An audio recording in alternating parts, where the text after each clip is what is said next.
Everyone, welcome to Vaishya's YouTube channel and to the series of ethics.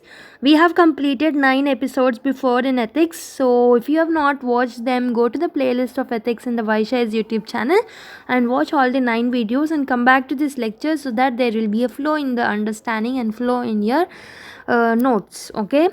Before starting today's episode 10, I'll be telling you what we have done in the last class. A small recap of what we have done in the last class.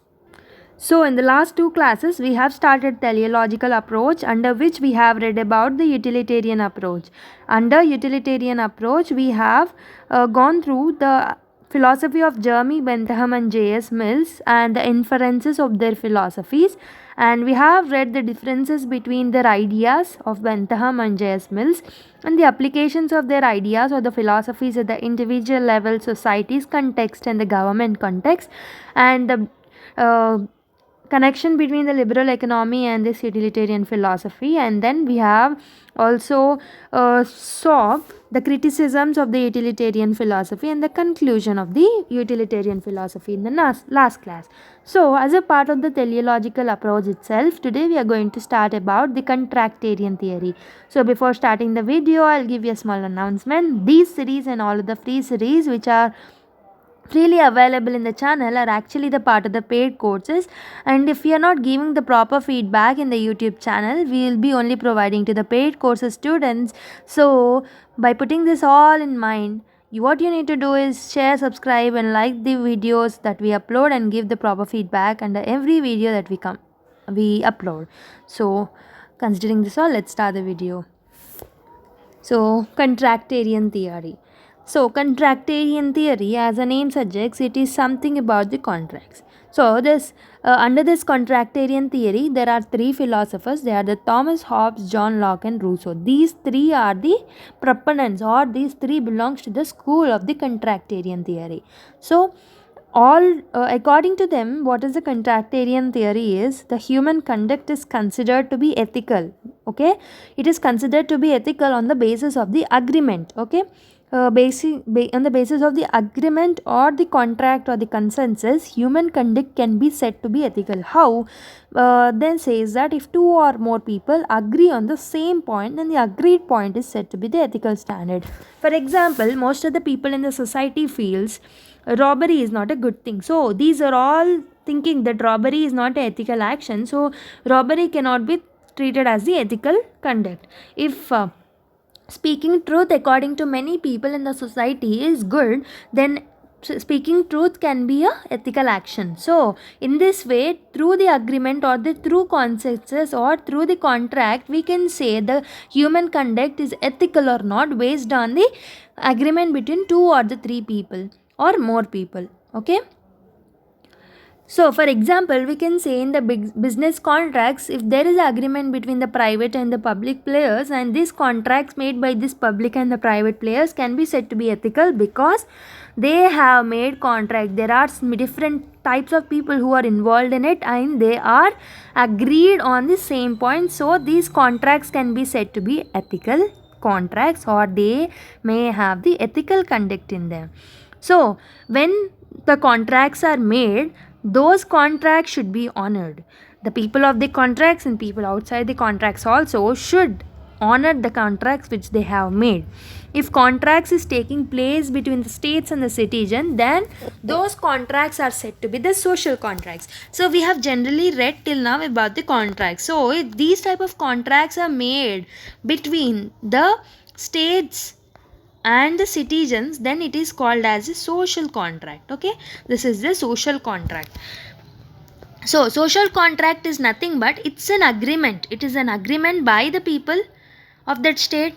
Okay, people of that state, and if the state has some agreement that should govern on the behalf of that's people, why state come into, that is why the state came into existence. So the social contract is nothing but there will be a state above people.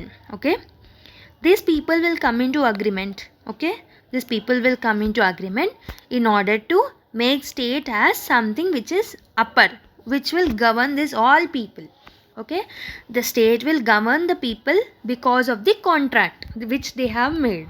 So that is why the concept of state has came into existence nowadays. The concept of state is a actually a consequence of the contractarian theory. So, state, while getting the power, it should honor the contract, and it should serve the citizens based on the agreement. It should honor the contract which they have signed. State will have the moral obligation to serve the people. So, the main aim of the state, the main essence of the state should be to serve the people under which the contract is made. So, this contractarian theory will act as a yardstick to evaluate the performance of this government. Okay, basically, these three, Thomas Hobbes, John Locke and Rousseau, belongs to the political philosophy, but their philosophy is based on the examining human nature. As human nature is linked with the human conduct, they are important in the normative ethics. So they are saying that these three, Thomas Hobbes, John Locke and Rousseau, actually these three belong into the political philosophy. These three are the political philosophers, but these political philosophy which is proposed by them links with the human character or the human conduct, it is important to study them under the normative theories or the normative ethics. So all of these three has the common characteristics. What are these characteristics? They focus on the relationship between the citizens and state. Yes, they are speaking about the contract between the citizens and state, so there is a relation between them. This is what they are saying, and they are saying the relationship is based on explaining human nature and human rights. So all of these philosophies deals with explaining the human nature and the human rights, and their philosophies resulted into the modern liberal and democratic state. However, some differences are also present in their ideas. So these three will have the common characteristics, like they have spoke about the relationship between the citizens and state, they spoke about the relationship between the human nature and the human rights, and they also their philosophy also gave rise to the modern liberal and democratic state, because of which all of them have the common characteristics. However, there are some differences in their ideas too. Coming to the Thomas Hobbes. So initially we'll be learning about the Thomas Hobbes philosophy. So his philosophy is premised on the view that the human nature is selfish, brutish, short and murderous, self-preserving. So you can also see in the world, in the society, you can see different type of people. These people will have, most of the people will have selfish, most of the people will be selfish, brutish, short and murderous. They won't think about the society, they'll be thinking about their own self. They will have the egoistic ideas, egoistic mentality. So this is what the Thomas Hobbes is saying. So if the administration or if the governance is kept in hands of these people individually, and if the rights are granted to them individually, there cannot be peace that exists in the society. He says that human cannot him or herself maintain peace, stability and order. So people should come together. So all of these people should come together through some contract and assign power to the state to govern on their behalf. So what will happen if these people doesn't come into contract is, for example, there are three persons in one state. Consider this is a hypothetical situation. There are only three persons in the state: person A, person B and person C. See, there are two apples which are present in the state. So A want to own these two apples, B also want to own these two apples, C also want to own these two apples, because they are selfish. They have the mindset of selfishness, murderous and short. So in order to gain one apple, what they will do is A and B will come together and they want to murder the C, and they want to acquire one apple each. So in this way they want to have something above everyone. So you want to be powerful in the society, you want to be like dominating in the society. This is what everyone thinks about. So if the rule is not there, if there is no contract made in order to make the state as the head of these people, if there is no contract made, there will not be any peace. They will kill each other, they will murder each other, they will fight with each other. So there should be some state above all. People should come together and they should make some contract in order to make a state powerful, and the absolute power should be kept in the hands of the state. This is what Thomas Hobbes is saying. So he is saying that if the state is made through the contact, it can have the capability of ensuring peace, harmony, stability, and order. Because we have told that state should honor the contract, and because of the honoring of the contract, its main aim will be to serve the people and to govern the people, to administer people efficiently. So it will ensure the peace, harmony, and stability and order in the society. So the state which Thomas Hobbes is speaking about is the Leviathan state. Leviathan state is nothing but the state which has the absolute power. So in this kind of state, people will not have any power to revolt against the state. Only state will have the absolute power to govern the people. So state will be absolute in this kind of Leviathan state.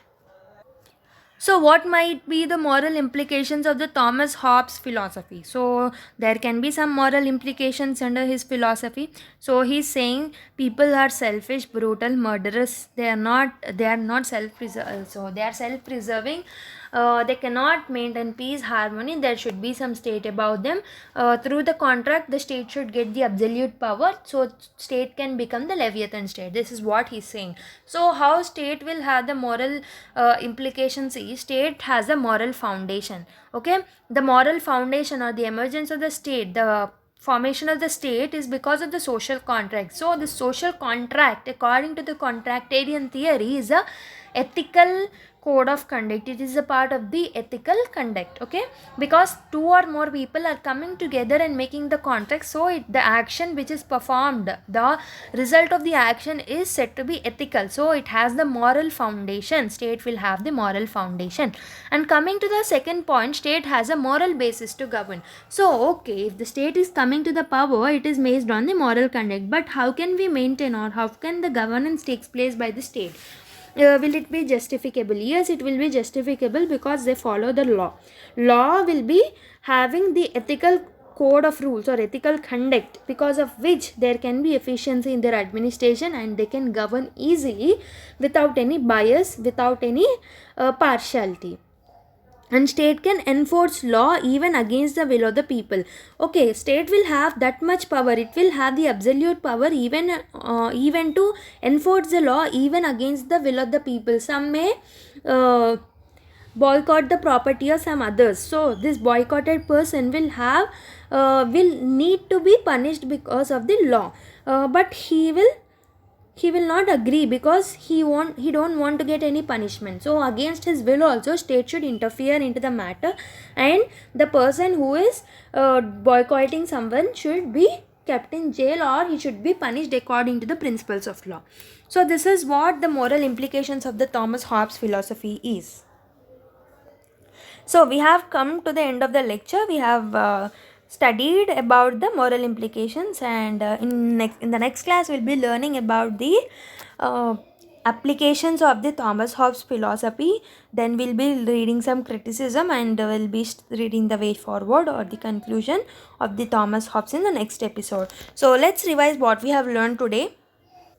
So in episode 10, we have started the contractarian theory. I have briefly told you what is the contractarian theory, what is the essence of it, and under which there are three people: Thomas Hobbes, John Locke, and Rousseau. And I have told you something about this three, and I have told you the common characteristics, and I have started with the Thomas Hobbes philosophy, and then I have gave the moral implications of the Thomas Hobbes philosophy, and that is what we have learned in this today's class. So in the next class we'll be learning more about the Thomas Hobbes. We'll be concluding about Thomas Hobbes over there, and we'll be starting the other two philosophers too. So I have attached some screenshots regarding the Vaishya's videos. You can see over here there are many foundational videos like GS1, GS2, GS3, and previous year paper discussion, the syllabus discussion, and many free videos which are going on in the Vaishya's YouTube channel. And as prelims is nearing, we have also started prelim specific series in which we have specifically dealing about the prelims through MCQs, or the current affairs based MCQs, or we are revising some prelims based topics. So we are providing you so many free lectures on the YouTube for free. So you can watch them, subscribe to the channel, and like, share, and comment under each video that we upload. So that is it for today's video. Let's meet with another beautiful lecture. Until then, take care. Bye bye.